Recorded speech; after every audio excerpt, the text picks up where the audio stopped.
Shalom. Giving all praises to Yahweh, Bahashem, Yahweh Shai. Double honors to the apostles, bishops, and elders of Great Millstone. Shalom to you, hopefully elect. This is your brother Yahweh Call from the Great Millstone, Orlando Camp, and I just wanted to come with a real quick video. Being that we're in the time of the end, quite frankly. And with that being said, the Lord forewarned us of, He pretty much told us ahead of time what to expect in this thing of ours. All right, because a lot of us we first wake up to this truth and we get that feeling of excitement. So with that being said, you run around and tell everyone. You catch yourself trying to teach mom, dad, grandma, everyone, cousins of them, aunts, uncles, everybody, because of that. We want that. We want our people to feel that, get that same excitement that we got. But come to find out, it's quite the opposite. You get more of a negative reaction. You see, because again, this thing of ours, the Lord, again, He already told us, He already forewarned us what to expect, and it's going to be a lot of division. All right, the Lord has come to set division. All right, father against son, mother against daughter. All right, and so on and so forth. So with that being said, especially if you're a teacher, if you be one of those men of the Lord, all right, which to be a prophet of the Most High Power, that is not a light office whatsoever. Because remember who you serve, remember who we serve. All right, the creator of all, the king of the universe. And this is referred to in the scriptures as a high calling. This is the highest calling. And, this thing of ours is so precious that the Lord this thing of ours is so precious, it's hidden in plain sight, basically, treasure hidden in earthen vessels. Because this thing of ours, what we know, the wisdom, knowledge, and understanding that we possess is not for everyone, and that's how we got to take it, quite frankly, when it comes to, like I said, the fact that the Lord called you. Like I said, that feeling that we got when we first heard this truth of excitement, but we went to go teach everyone, our people, our kinfolk, and we got a negative reaction. But just be thankful that you received the calling. The Lord chose you out of your household. So with that being said, it was just on my spirit, because when it came to Yahweh Shai, He was no different. And if I'm going to start off with this here, Matthew 13:53. And it came to pass that when Yahweh Shai had finished these parables, He departed thence. And when He was come into His own country, He taught them in their synagogue, insomuch that they were astonished and said, Whence has this man wisdom? Slakia, whence hath this man this wisdom and these mighty works? Because Yahweh Shai alone, just being Him who He was alone. And there's various scriptures that talk about how, because that's the Yahweh Shai alone, he's a major stumbling block within itself, a major stumbling block in itself, just Yahweh Shai being who He is to a lot of Jake, So basically when it came to that time that it was revealed that, hey, as far as, because our forefathers, especially around this time, being that they were in the Roman Empire and Jake was seeking to get set free, Jake was seeking a Messiah, Jake was seeking the Savior because Jake was tired of that Roman persecution. So Jake was seeking to be set free. They were seeking a Messiah, the second return of Yahweh Shai. All right. But according to prophecy, it wouldn't take place at that time. Now, when Yahushua came on the scene around this time, he had a major assignment, you could say, a major role to play. You know, what he did as far as his ministry, why, you know, he was set up.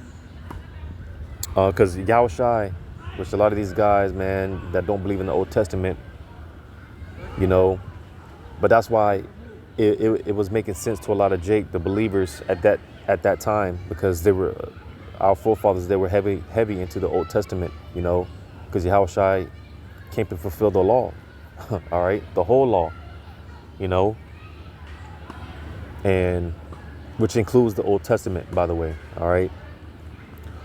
Because like I said, a lot of our forefathers, they were heavy into the Old Testament, you know, and to those that it was meant to get it, when Yahushua came on the scene, it was pretty much a no-brainer, like, oh, this is him. You know, everything that we've been reading about, everything that we've been waiting on, hey, this is him, you know.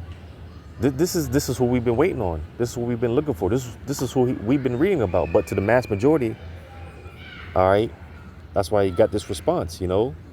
Like, I'm going to read verse 54 again. And when he was come into his own country, he taught them in their synagogue, insomuch that they were astonished and said, whence hath this man this wisdom and these mighty works? Is not this the carpenter's son? Is not his mother called Mary, and his brethren James and Joseph and Simon and Judas, and all his sisters? Are they not all with us? Whence then hath this man all these things? So you see, again, they were like, this is him? Because listen, make no mistake about it, you know, when it was pretty much shown and revealed, told that, yeah, Yahushua, he is him, all right? He's the savior and the deliverer. When that was pretty much the known fact, a lot of Jakes rejected it, you know, because like I said, just Yahushua,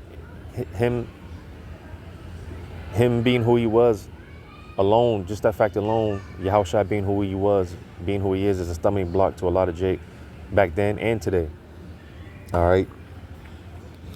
You know, so that's why it was hard for a lot of Jake to really believe it, you know, because they looked at Yahushua like a nigga, you know. That's what, you know, because you gotta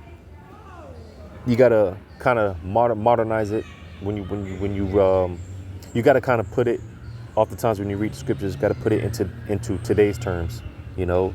So they were looking at Yahushua like, ain't the carpenter's son, you know. Think about it like this, you know.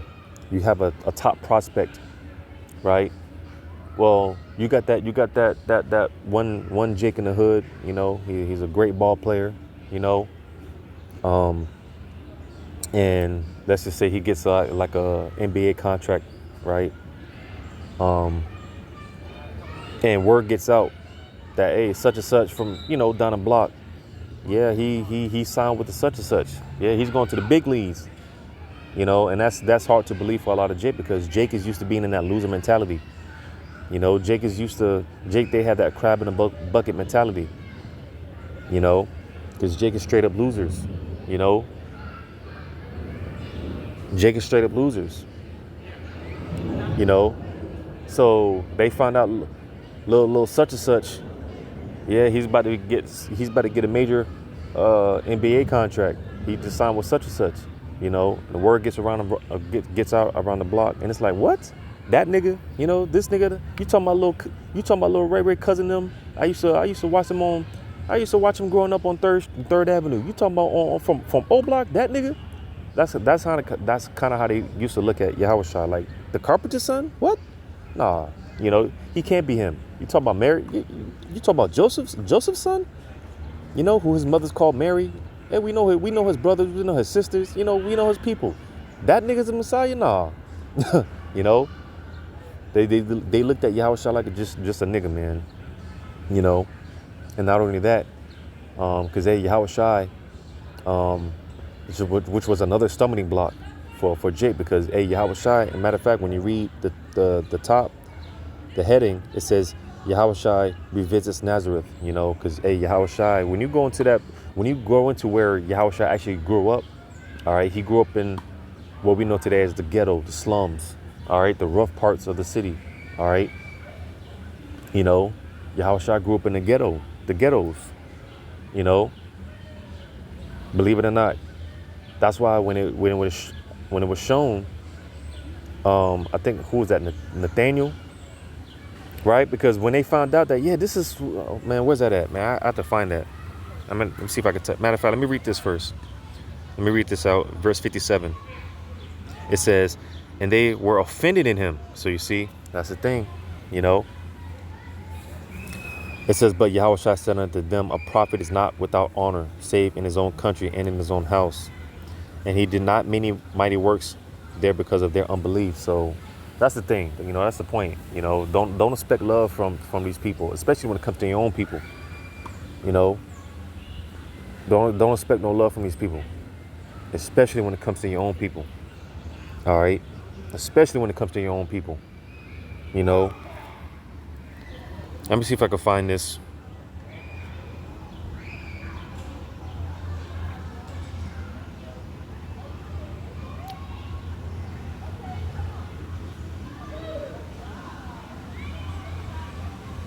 Yep, this is it.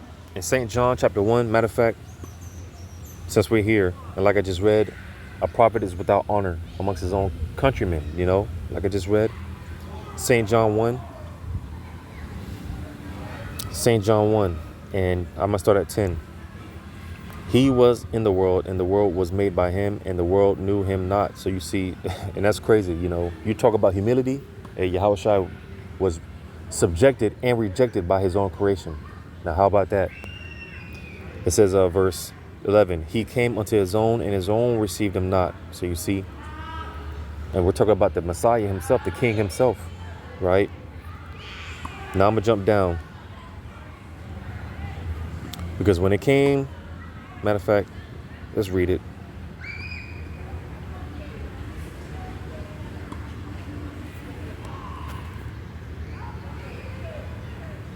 You see, matter of fact, let's read this.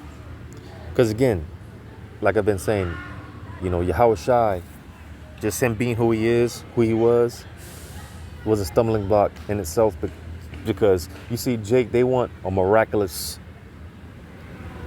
you know, spectacle. But Yahushua, he came lowly. At this time, he came lowly. He was meek. All right. You know, I'm going to read this in St. John chapter 1.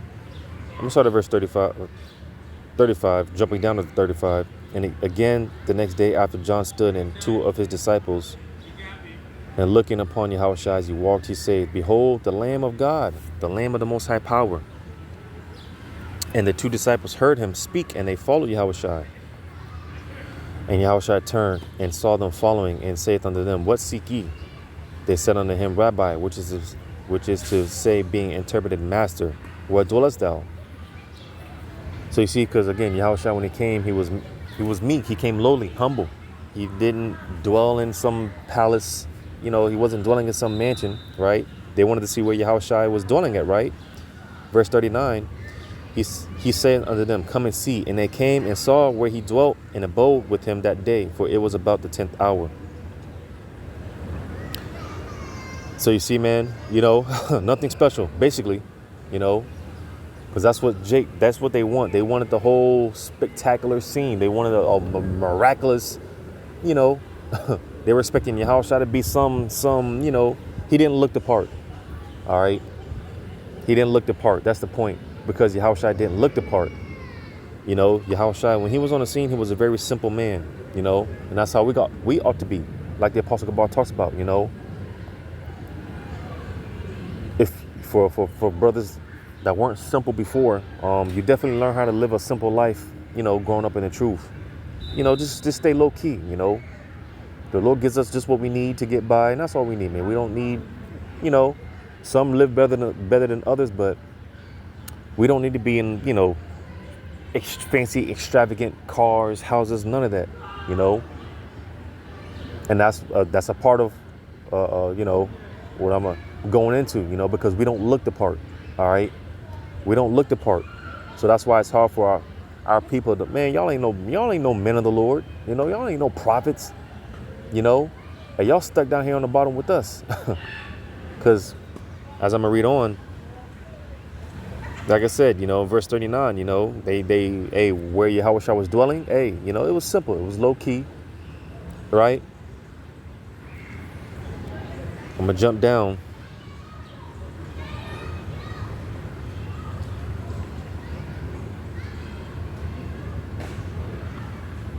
I'm going to jump down to verse 43. Yeah, verse 43. It says, the day following Yahushua would go forth into Galilee and findeth Philip and saith unto him, follow me. Now Philip was of Bethsaida, the city of Andrew and Peter. Philip findeth Nathanael and saith unto him, we have found him, of whom Moses and the law and the prophets did write, Yahushua of Nazareth, the son of Joseph. So you see, word was getting out. Everything that we've been reading about, everything we've been looking for, we've been waiting for, hey, we found him. This is him. We found him. Word was getting out about Yahushua. All right. It says that Nathanael said unto him, can there any good thing come out of Nazareth? Philip saith unto him, well, come and see for yourself. You see, because the point being, it said, can any good thing come out of Nazareth? Now, why was that statement made? Because when you go into Nazareth, that was a slum. That was the ghettos. All right. That's where Yahushua grew up, in the ghetto, the slums. That's why Nathanael made this statement. Can any good thing come out of Nazareth? You see, which was another stumbling block for a lot of Jake. Yahushua, he was from the hood, man.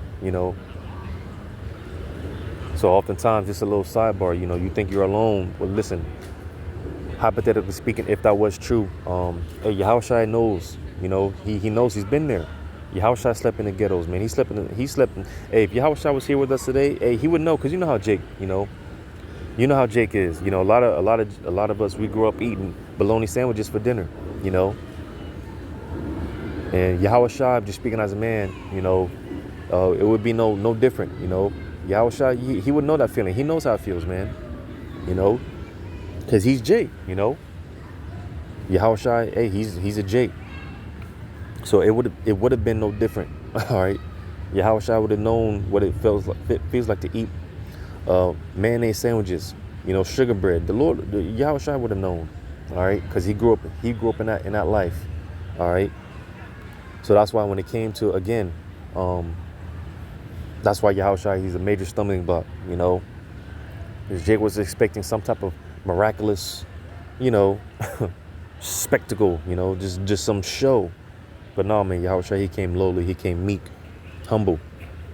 All right. Jake was probably expecting Yahushua to literally, be in his full glory. That's it. That's the words I'm looking for, to be in his full glory.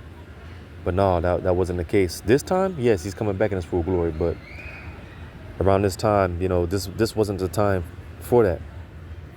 All right. Because like I said, man, Jake was looking to get the hell up out of that Roman persecution. So they was like, who's this nigga, man? That's how they looked at Yahushua. Who's this bum?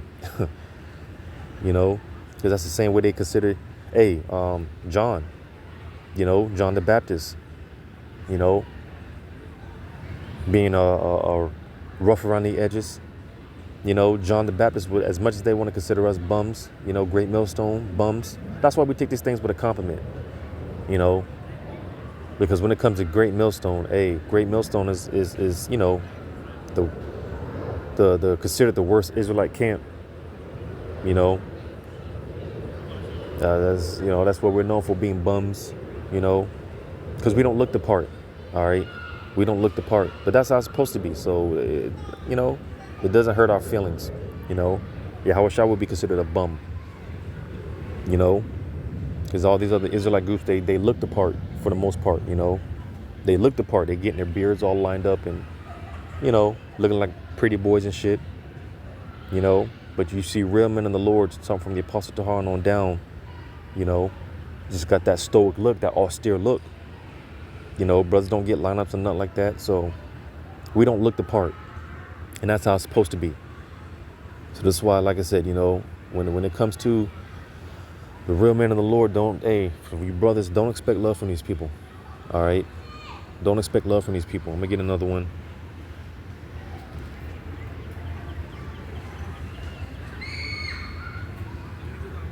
Well, actually, yeah, that's the same account. Well, just a different account that I just read in Matthew. But it says the same thing in Mark 6. You can start at 1. Read on verse 4. But yeah, it says the same thing. But yeah, don't expect no love from these people. All right. A prophet is without honor. I'm going to get this in Ecclesiastes 9:15. Matter of fact, Ecclesiastes 9:14. There was a little city and few men within it. And there came a great king against it and besieged it and built great bulwarks against it. Now there was found in it a poor wise man, and he by his wisdom delivered the city. So you see, all right, this, and that's what we're likened to, how's the scriptures go?